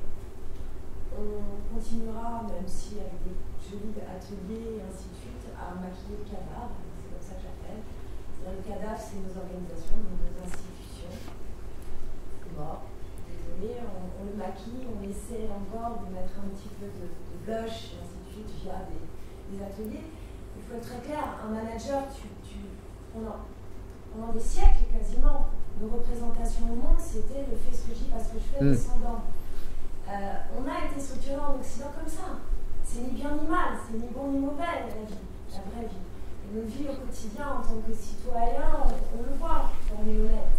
Et là, dans nos vies, en entreprise, il y a une forme de paraître aussi qui se retrouve, c'est-à-dire qu'un indicateur qui soit de la norme, qui soit bien, soit mal, soit bon, soit mauvais. Tu te retrouves là du jour au lendemain à dire à des collaborateurs pendant des années, on leur a dit, mais surtout, tu vois, tu ne réfléchis pas. Non, tu te tais, moi je sais. C'est ainsi fait. C'est sachant, non sachant. Du jour au lendemain, on leur dit, là, c'est ton pilote, on va mettre des post-it, ainsi de suite. On est devenus un peu copains. Non, mais personne n'est dupe, on est tous adultes. On est tous adultes. Là, je crois vraiment que ce qui se joue, c'est vraiment de réaliser qu'on change de paradigme. C'est-à-dire que c'est plus un paradigme manichéen, bien mauvais, bon mal, bon sachant, non sachant, et ainsi de suite. C'est que ce que tu es, tu peux être ce que tu es tout le temps partout. Quand tu as cet outil digital dans la poste, tu es tout. Tu n'es pas que salarié, que collaborateur, tu es tout. Tu es femme, homme, citoyen, tout est lié désormais. Il n'y a plus d'interne, il n'y a plus d'externe. Donc considérer encore qu'on peut calculer un manager à qui on dit on l'a présenté, moi j'ai cette sensation-là, qu'on a présenté au manager cette chose-là comme étant désormais tu dois être dans le collaboratif. Ah ouais? Ok, d'accord, très bien, c'est la dernière mode. Bon, ok, très bien, alors comportement, on va faire du design thinking, tac, c'est parti. Mais le jour d'après, personne n'est dupe. Le jour d'après, il y a quand même des indicateurs fermés de la main, parce qu'il faut être rentable. 1, 0, 1, 0, 1, 0. Donc, à partir de ce moment-là, personne n'est dupe. Tu peux jouer en fait pendant un moment avec des post-it, si l'instant d'après, blam, on revient, je suis désolée, je suis cash, mais si l'instant d'après, on revient un peu à la trique sur le thème, et dis donc, elle ne fait plus, là, et bien forcément les vieux réflexes reviennent. Et je crois que tant qu'on entend je vais juste faire l'indicateur de performance, et c'est valable pour la société, hein, on parle de la même chose. Ça fait tant qu'on sera sur le temps court binaire. Alors, je vais faire la transition parce que je suis content, j'ai réussi mon coup. C'est-à-dire qu'enfin, voilà, ça sort, ça close et c'est passionnant. C'est-à-dire que cette table ronde, elle n'est pas vide. On se dit des trucs essentiels. Tu utilises tes mots, tu m'avais dit je serais peut-être trash si je parle. Bah oui, mais c'est super. Parce que là, du coup, il n'y a pas de. Mais... Ah non, c'est génial. Moi, je trouve ça. Non, mais moi, je trouve ton témoignage génial. Mais il n'est pas opposé aux autres, c'est-à-dire que moi je retrouve vraiment le truc de temps dont parle Denis. Lui, enfin, chacun, toi tu dis, mais ça peut pas être en un claquement de doigts, c'est pas possible, on est l'héritage de ce que tu disais, nos parents, nos grands-parents. Vous dites exactement la même chose. Jean-René est pas tout à fait d'accord, donc ce qui va être bien maintenant, c'est à la fois de chercher la nuance dans ce qu'on se dit, et puis dans les 10 minutes qui nous restent, et là vos témoignages sont importants, c'est comment, du coup. C'est-à-dire qu'on a le changement, il y a un moment donné, on est obligé de suivre des trucs numériques, écologiques, il va falloir que nos organisations elles y aillent. Donc c'est le comment, quelle échelle de temps et comment, et si on a des exemples de trucs qui fonctionnent, hyper positifs, on va se les partager aussi pour... Il y a une précision que j'aimerais donner ouais. Avec madame, c'est que la fonction publique, il y a quand même un mot qui est important dans la fonction publique, c'est le terme servir. C'est un mot militaire à la base. Ça veut dire que la fonction publique, c'est une organisation militaire. Et on peut vouloir faire des choses collaboratives, un tas de choses, il y a toujours la notion de grade. Donc, à un moment ou à un autre, la notion de grade va revenir. En tout cas, c'est vrai qu'elle est très présente. Elle est très très présente. Tout à l'heure, quand je parlais de strat, etc. Oui. À la croisée de l'histoire continue et de comment on pourrait rassurer le monde, je pense juste qu'il y a un moment où il faut remettre en place une définition du manager comme l'établissement l'entend et mettre ce qu'on veut derrière quand tout le monde s'y retrouve. Ça peut être différentes façons de manager. Ça peut être... Chez nous, par exemple, à l'université, on a des enseignants-chercheurs qui encadrent et qui n'ont même pas l'idée qu'ils sont encadrants. Donc, il y a juste un moment. Dire, chez nous, Université de Caen, on ne le fait pas, chez le chemin, on fait parce que c'est pas ma position de le faire.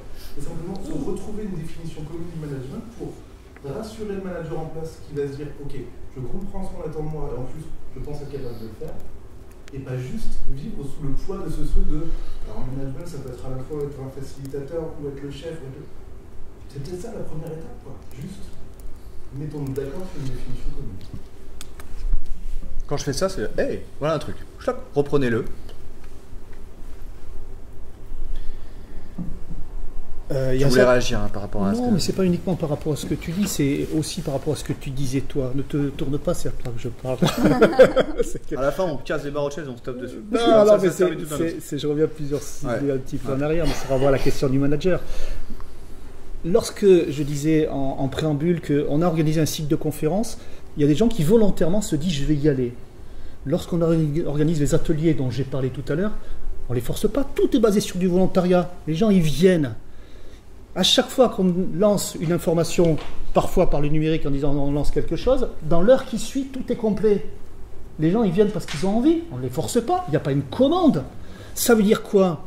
Ça veut dire qu'il y a une attente de la société, une attente des gens, une attente des managers eux-mêmes de se bouger, de se sentir impliqués dans l'organisation dans laquelle ils travaillent, de donner du sens à leur boulot, de se sentir responsable de ce qui est en train de se passer.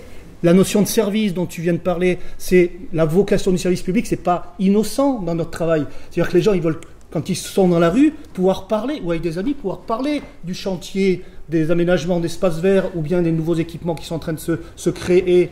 Donc ça veut dire que derrière ça, qu'est-ce qu'on fait? On répond à une demande qui existe, qui est celle de pouvoir s'exprimer, pouvoir participer à un projet qui les concerne au quotidien. C'est leur boulot, c'est d'être écouté, c'est être aussi créatif et de faire des propositions. Donc je ne jette pas une vision idéaliste d'un monde nouveau qui sera en train d'être construit.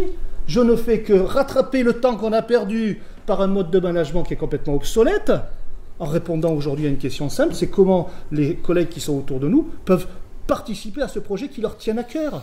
Après, je sais que la fonction management, elle évolue parce que ceux qui sont la courroie de transmission et ceux qui sont le plus en faiblesse aujourd'hui, ce sont les managers. Je ne les stigmatise pas. Je leur apporte, moi, à mon modeste niveau, des propositions pour se sentir un peu plus à l'aise dans la perte de repères qu'ils ont depuis des années, puisque le mode directif et autoritariste ne fonctionne plus, puisqu'on a en face de soi des gens qui sont informés, qui sont connectés, qui sont au courant de tout, et qui en savent autant sur le management, puisque eux-mêmes ils sont managés, donc en plus ils le vivent. Donc moi je suis foncièrement optimiste sur la manière dont on est en train de répondre à cette demande-là, et la question c'est est-ce qu'il y a des gens qui ne veulent pas, qui ne peuvent pas. Mais c'est pas grave s'ils ne veulent pas transformer, s'ils veulent continuer à travailler des notes de service, tant pis. Nous, on propose des outils de facilitation graphique pour les comptes rendus. Il y en a même qui font les deux. Et de plus en plus, il y en a qui regardent plutôt celui de la facilitation graphique que la note de service en 4 pages. Voilà, je pense qu'il faut aussi accepter de ne pas être parfait. Et sur la question du temps, ben je pense que ce n'est pas vraiment un vrai problème.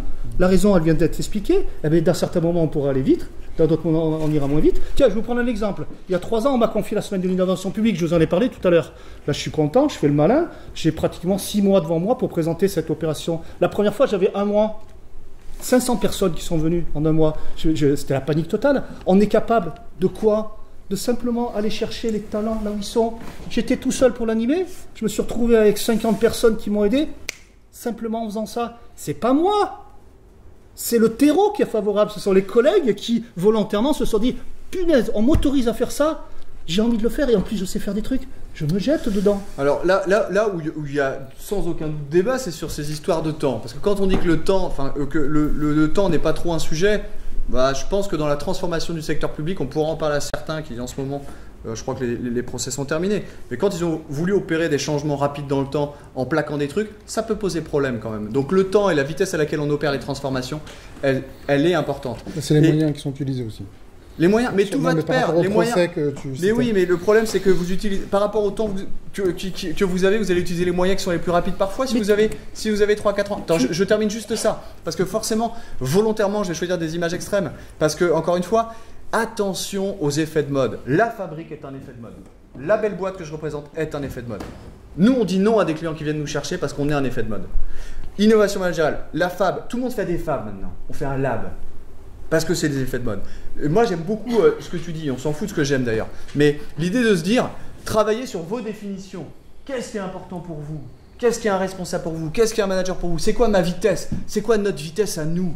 S'intéresser à qui on est, à qui vous êtes. La clé, elle est sans doute là. Et résister aux effets de mode de dire, nous aussi, on va faire ça parce que j'ai été voir un truc et apparemment, c'est bien. On s'en fout, c'est pas ça le sujet. C'est de quoi ont besoin vos usagers parce qu'on les sert. Et ça, c'est très... Moi, je sais que en tant qu'externe, là, alors, il y a un truc fondamental dans tous les gens chez qui j'ai été là, c'est le sens du devoir civique des équipes. Alors là, que ce soit la ville de Nantes, Nantes Métropole, le département, l'université, il y a un côté. Mais garde à vous, enfin l'usager, si tu as le malheur de dire client haute, tu te fais défoncer la tronche par tout le monde, ça veut dire que ça, c'est un truc qui est dans l'ADN. Donc c'est un ancrage qui est génial. Et en effet, la société change comme nous. Donc en l'accompagnant, en la suivant et en faisant ce travail de qui on est et en résistant aux effets de mode de l'innovation managériale, c'est peut-être créer un lab, je sais pas, peut-être que c'est ça, mais peut-être que c'est pas ça. Et en effet, on sent dans vos prises de parole que chacun a sa couleur, de dire moi le temps c'est pas un sujet, ça c'est pas un sujet. Pour moi ça l'est. Et moi j'aimerais vraiment que dans les quelques minutes qui restent, peut-être qu'il y a encore 2 témoignages pour illustrer ça, c'est quoi votre vérité, comment vous manœuvrez là-dedans, comment vous vous positionnez là-dedans pour trouver votre histoire un peu, votre chemin là-dedans. Moi je voulais juste réagir par rapport à ce que tu disais là sur effectivement les managers maintenant on leur demande d'être un peu différents, enfin de ne plus être dans le descendant. Dans le descendant et donc moi je suis infirmière en psychiatrie donc et mes collègues qui ne sont pas forcément des infirmiers, on est pluridisciplinaires, sont habitués à cette fonction un peu comme ça, descendante.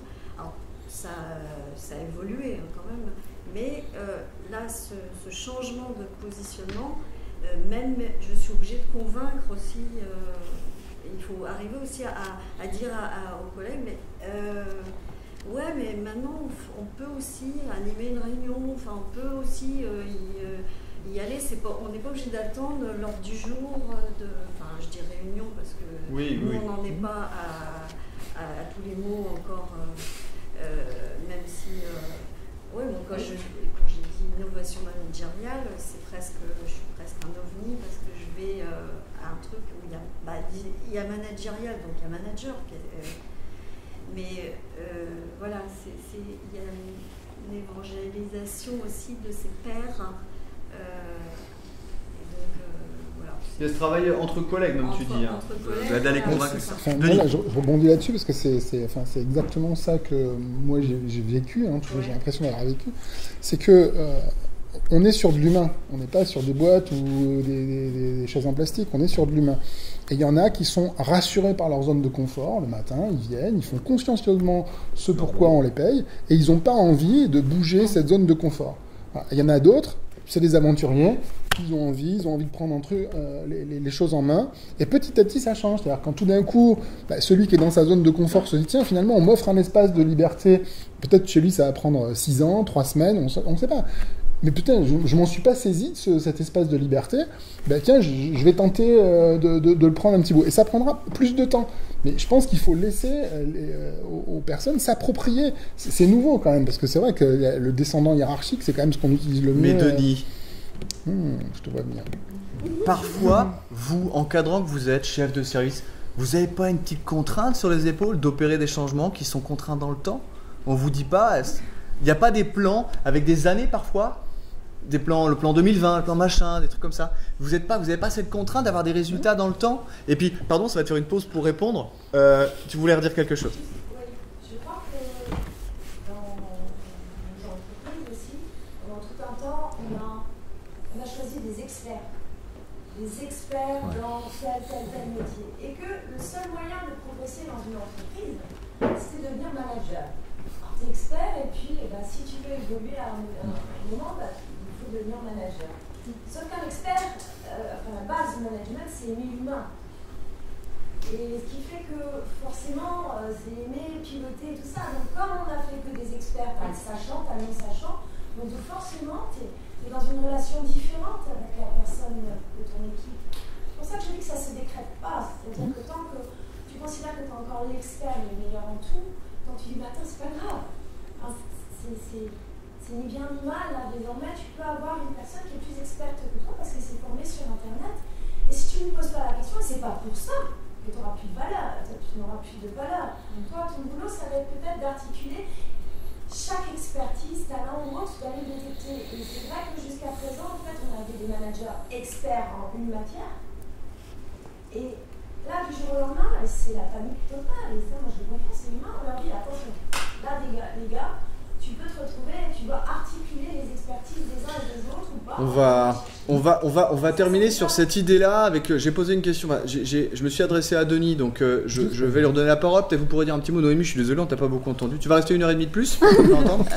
Parce que on revient sur cette idée. Là, il y a l'air d'avoir un consensus. Enfin, je sais pas si c'est un consensus, mais en tout cas, je le sens comme tel. De dire sur l'idée de Denis et que Jean-René, que tu laissais entendre aussi, de dire.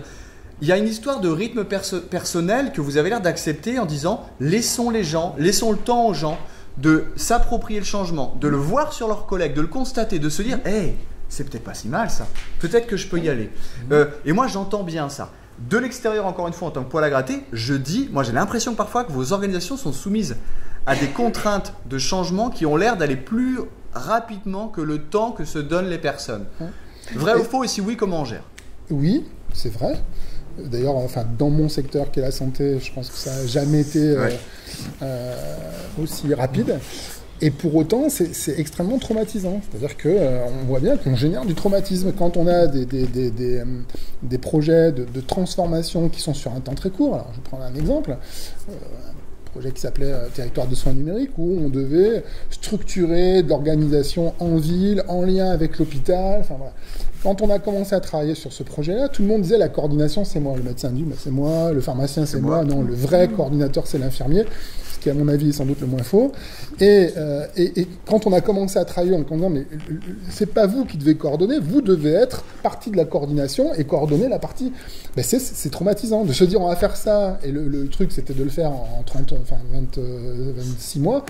bah, ça marche pas. Ça prend un temps très long. On est encore en train de structurer ça. Parce que les gens, ils doivent s'approprier le truc. Et Donc d'abord, toi, tu dis... savoir si on est sincère ou pas dans ce qu'on fait. Donc toi, tu dis, le devoir d'un responsable, d'un chef de service, d'une directrice, peu importe, c'est de dire, ça n'est pas possible. C'est trop rapide. Bah ouais, je pense ça peut être ça. Ou de faire accepter. D'ailleurs, on a réussi parce que tout le monde sur les différents territoires on dit que c'était pas tenable dans le temps qui était donné. On a réussi à gagner 6 mois et puis on voit que l'évaluation a pris un petit peu plus de temps et c'est normal. Et je pense qu'il faut aussi être clair par rapport aux objectifs qu'on nous fixe, de dire bah ça, je suis capable de le faire parce que globalement, les feux sont allumés au vert, et voilà. Ça, je sais qu'on va dans le mur, hein, parce que c'est compliqué de restructurer. Et comme le disait Jean-René, tout le monde a accès à l'information aujourd'hui. On n'est pas là. Les gens, ils sont compétents, et s'ils sont pas que citoyens, enfin que agents catégorisés en charge de tondre le gazon. Ils sont citoyens, ils sont investis, et donc ils ont aussi des choses à dire. Et de les écouter quand ils ont quelque chose à dire, et de les faire participer à la vie de l'entreprise. Moi, je pense que c'est ça. Alors en effet, ça ouvrirait trop de portes, mais c'était sous-entendu dans l'intervention de pas mal de gens. Ce qui a bouleversé le management, c'est le rapport à l'information. C'est qu'avant, le manager était détenteur de l'information et son pouvoir, il l'avait grâce à ça. Mais c'est vrai partout, l'école, tout est en crise à cause de ça. Aujourd'hui, les gens n'ont pas besoin de vous pour avoir l'info. Donc tous ceux qui exerçaient leur pouvoir par rapport à l'info, c'est un peu compliqué. Il y en a qui sourient parce que peut-être qu'ils retrouvent leur chef ou des choses comme ça. J'ai pas dit ça, si c'est vrai. Un petit mot, Jean-René, et puis Noémie, tu auras le loisir d'avoir la conclusion comme tu as moins parlé. Ok, wow. Bien sûr, je suis d'accord avec ta question. Il est terrible. Qui consiste à dire, à la fois, on a un temps de changement qui nous est imposé. Là, je suis en train de travailler avec des collègues de la direction des ressources humaines. Il y a des choses qui leur sont imposées. Il va falloir aller vite, il va falloir mobiliser, changer le comportement d'une centaine de personnes qui font partie de l'équipe des RH. Et puis, à la fois, on a le temps que soi-même, on peut s'accorder. Parce que on n'est peut-être pas motivé sur tel sujet au bon moment. Donc les deux convergent à un moment. Mais qu'est-ce qui fait qu'on va se retrouver? C'est que nous sommes là, nous, en tant qu'accompagnants, simplement à offrir des conditions de changer ce paradigme, de changer notre façon de travailler et de faire en sorte que cette évolution permanente ne soit pas une contrainte imposée, stressante, qui nous amène à des burn-out, mais plutôt qu'on se dise, le changement, c'est normal. On vient de vivre une période, on est en train d'adapter nos outils. Ben oui, même si on est au RH. Alors les RH, elles ont une difficulté particulière, c'est elles portent le changement aussi chez les autres. Vous vous rendez compte de la difficulté d'être obligé de soi-même de changer son comportement, alors qu'il faut faire changer celui des services qui sont autour en tant que service ressources. Je suis en train de me casser la gueule. Et donc, je veux vraiment qu'on prenne acte du fait que la meilleure réponse que l'on a, si on devait donner une réponse à ce gros mot, ça serait de dire comment. Je dis bien comment, hein, non pas pourquoi, parce que ça, c'est du théorique. Encore que je ne suis pas tout à fait d'accord avec un des éléments de ta question, qui est l'effet de mode. Il est peut-être sur des outils. Design thinking, on dit même que c'est déjà dépassé. Par contre, Pecha-Kucha, ça commence à exister un petit peu. Ce qu'on a vu tout à l'heure, le caout, oui, peut-être qu'on peut l'utiliser. Par contre, l'effet de mode n'existe pas en ce qui concerne l'évolution tendancielle de la société. Cette évolution de la société, quand on dit qu'il faut plus de démocratie, plus de participation des agents, et que chaque agent soit acteur de sa propre évolution professionnelle, ça, on a du temps, ça va s'inscrire dans la longue durée. Donc allons-y. Je finis simplement pour dire que, effectivement, l'accompagnement que l'on doit faire, c'est la capacité à s'adapter en permanence, de manière plus ou moins rapide, et de travailler avec les autres, de ne pas perdre les repères, les valeurs dont tu as parlé. Ça, c'est fondamental. Être capable d'aller vite en gardant nos valeurs, nos grands principes, ça c'est fondamental. À mon avis, c'est la réponse à ta question. Travail sur les valeurs, qui on est, etc. Travail sur les valeurs, mais aider les gens aussi à travailler sur des outils qui aujourd'hui leur permettraient de trouver de la disponibilité. Je prends juste un exemple. T'as 15 secondes, sinon les gens vont partir au Noémie part. Moi aussi, je vais aller prendre l'apéro parce qu'il n'y a rien à boire ici. Il y a du jus d'orange. Un exemple, vous le trouvez dans la plaquette qui vous a été remise par les artisans du changement. Je l'ai expérimenté depuis 1 an. C'est le bonheur total. Regardez que vous pouvez gagner 6 heures par semaine en utilisant la carte mentale. J'en ai fait l'expérience depuis 1 an. J'utilise des cartes mentales sur des outils sur lesquels on peut travailler tous ensemble. J'ai appris en 5 minutes. Vous vous rendez compte le temps que j'ai gagné? 6 heures par semaine grâce à ça. Utilisez des cartes mentales, bordel. Noémie. Alors, conclusion en 3 axes très rapides. 1, politique des petits pas. Je suis tout à fait d'accord avec ce que tu disais. Expérimenter, faire la preuve de la réussite, la preuve par l'expérience, ça fonctionne très bien. 2e élément, contagion. Si ça marche chez mon voisin manager, si ma copine manager elle est contente, peut-être que l'effet de contagion peut fonctionner.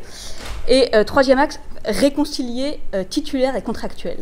On n'en a pas parlé, mais dans le changement, dans le secteur public, il y a du très bon à prendre chez les titulaires, du très bon à prendre chez les contractuels, et la rencontre et le travail entre les deux est fertile. Le tout, c'est de la créer. Merci. Et donner le pouvoir aux femmes. Oui, bah, évidemment. Bien sûr. Et d'ailleurs, j'ai le regret. Et la parole, C'est vrai que je te laisse la conclusion, c'est que j'ai honte de pas t'avoir donné plus de place. Après, on a eu des contributrices aussi qui ont rééquilibré. Oui. C'est dur à 3 d'avoir la parité. Alors, il aurait fallu que ce soit une présentatrice à ma place, on l'aurait eu. Merci à tous d'avoir assisté et participé à ce débat passionnel. Parce qu'il faut que ce soit passionné pour qu'on ait des idées. C'était un peu surfait de ma part, je pensais pas tout ce que je disais, mais je suis obligé de pousser pour qu'on arrive à ce truc fertile. Parce que du coup, quand on sort de sa zone, soyez exigeants dans vos échanges et dans vos débats, soyez pas polis, soyez pas trop courtois, bousculez-vous avec respect et bienveillance de manière à ce que les idées sortent. Sinon, c'est stérile comme échange. À tout à l'heure pour ceux qui viennent voir un superbe temps d'animation sur le handicap au travail. Bon appétit puisque c'est l'heure de manger ou de boire pour ceux qui veulent boire un coup. Merci Frédéric. Merci.